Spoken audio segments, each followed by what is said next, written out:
নিন। কে তুমি বাবা? আমি ভিকি।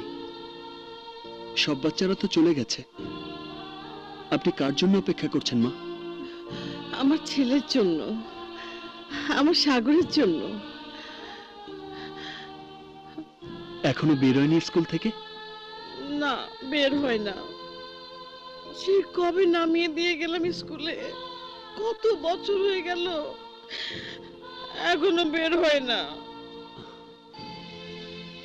আসবে মা, একদিন নিশ্চয়ই আসবে। চলুন চলুন।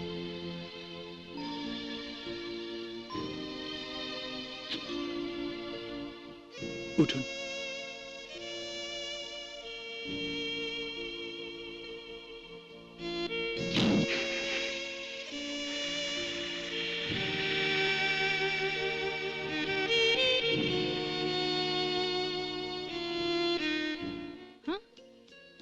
সেই কখন ফোন করে বললে ঢাকা ইন করে গেছো, তারপর এতক্ষণ লাগলো?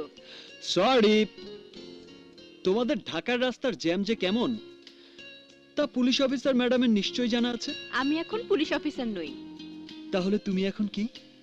আমার ভিকির নীলি, যে এখানে 1 ঘন্টা ধরে অপেক্ষা করছে।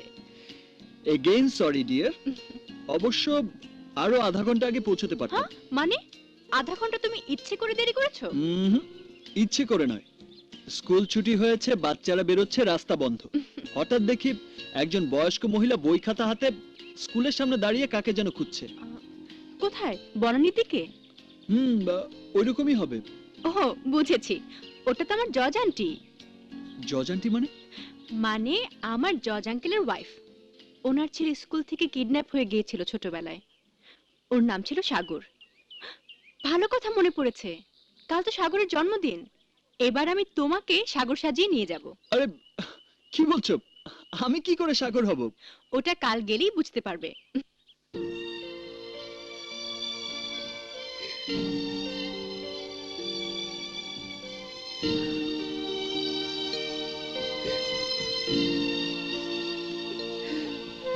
ভাবি, জন্মদিন হলো আনন্দের দিন। যে জন্মদিন পালন করতে গিয়ে আপনাকে কাঁদতে হয়, সে জন্মদিন কেন পালন করেন? এ কেমন কথা? প্রতি বছর আমার সাগর বড় হচ্ছে না, কত বড় হচ্ছে। ওর বয়সী কাউকে এনে সেটাই দেখতে চাই। ভাবি, প্রতি বছর একজন নতুন সাগর আসে, কেক কাটে, তারপর সকাল হলে হারিয়ে যায়। এভাবে হারানোর ব্যথাকে বারবার জাগিয়ে কি লাভ? বোঝাও, তোমরা ওকে বোঝাও। ধার করা সন্তান দিয়ে বুক ভরে না, শুধু মিথ্যে সান্ত্বনা পাওয়া যায়, কিন্তু শান্তি পাওয়া যায় না। যে আর কখনো ফিরে আসবে না। না না, অমন কথা বলো না। আসবে, আমার সাগর ফিরে আসবে। তুমি দেখো, আপনারা দেখবেন। আন্টি, বলেছিলাম না এবারে সাগরকে আমি নিয়ে আসবো।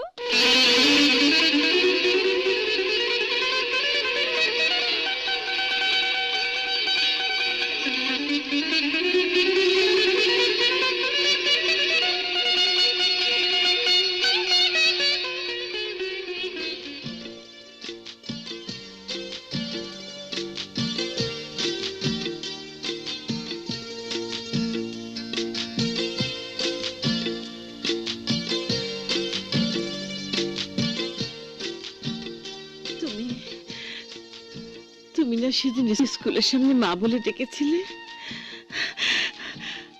হাত ছেলে হিসেবে আমি তোমাকেই পেলাম। আসসালামু আলাইকুম। ওয়ালাইকুম আসসালাম। ও কে নীলি? ওর নাম ভিকি। ভিকি, পরিচয় করিয়ে দিই, ইনি আমার জজ আঙ্কেল। আসসালামু আলাইকুম। আর আন্টিকে তো তুমি চিনেই ফেলেছো, উনি আমার ব্যারিস্টার আঙ্কেল। আসসালামু আলাইকুম। ওয়ালাইকুম আসসালাম। ভিকি, উনি আমার মা, উনি আমার পাপা। আসসালামু আলাইকুম। ওয়ালাইকুম আসসালাম।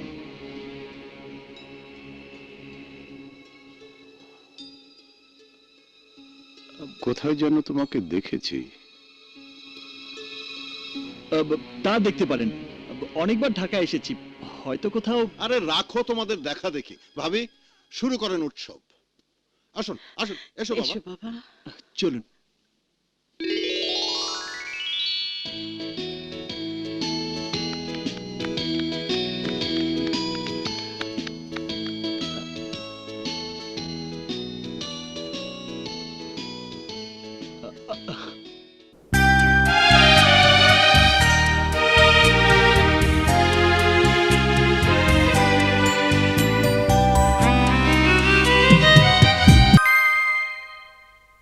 ভিকি, শোনো ভিকি, ভিকি শোনো। কি হয়েছে ভিকি? এভাবে ছুটি বেরিয়ে এলে কেন? আমি জানি না নীলি, আমি জানি না। আমার বুকের ভেতরে ভীষণ কষ্ট হচ্ছিল। ওই পরিবেশ, ওই মা, ওই বাবা, তাদের হারানো সন্তান, সব যেন কেমন আমাকে অস্থির করে তুলছিল। এই জন্যই তো তোমার বুকে এত প্রেম, এত ভালোবাসা ভিকি। সন্তান হারা বাবা মার দুঃখ তোমার ভালোবাসা ভরা বুকে এমন ভাবে বেজে উঠেছে যে তুমি সহ্য করতে পারোনি। চলো ভিকি, ফিরে চলো। না নীলি, ওখানে আর আমি যেতে পারবো না। তুমি বরং আমাকে অন্য কোথাও নিয়ে চলো, যেখানে বসে শুধু তোমার কথা, আমার কথা, আমাদের ভালোবাসার কথার মধ্যে আমি হারিয়ে যেতে পারবো। কিন্তু এখানে সবাই। Neeli please, please. বেশ, চলো।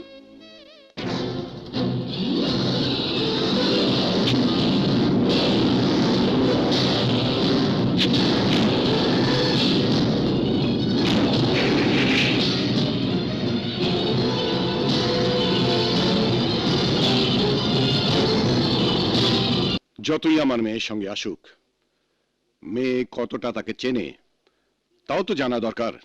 কি জানতে চাও বলো? রাখি বন্ধু, মিলিয়ে এসেছে।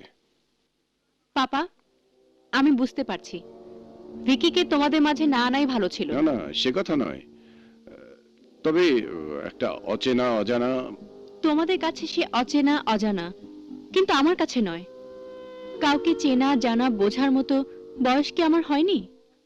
পাপা, শুধু পুলিশের চোখ দিয়ে নয়, একজন মানুষকে চিনতে হলে মনের চোখ দিয়েও তাকে দেখতে হয়। আমি সেভাবেই তাকে দেখেছি।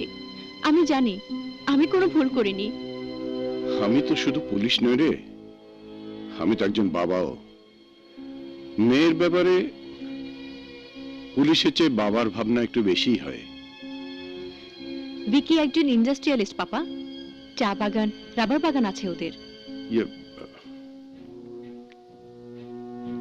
কোথায় থাকে ওরা? ওর বাবার নাম কি?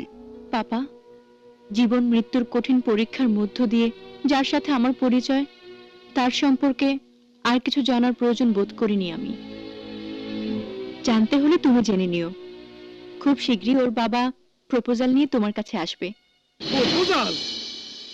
বিয়া? সর্বনাশ! পোলার মাথা তো সত্যি সত্যি খারাপ হয়ে গেছে। আরে ও মুসা বাবা, বুঝাও না।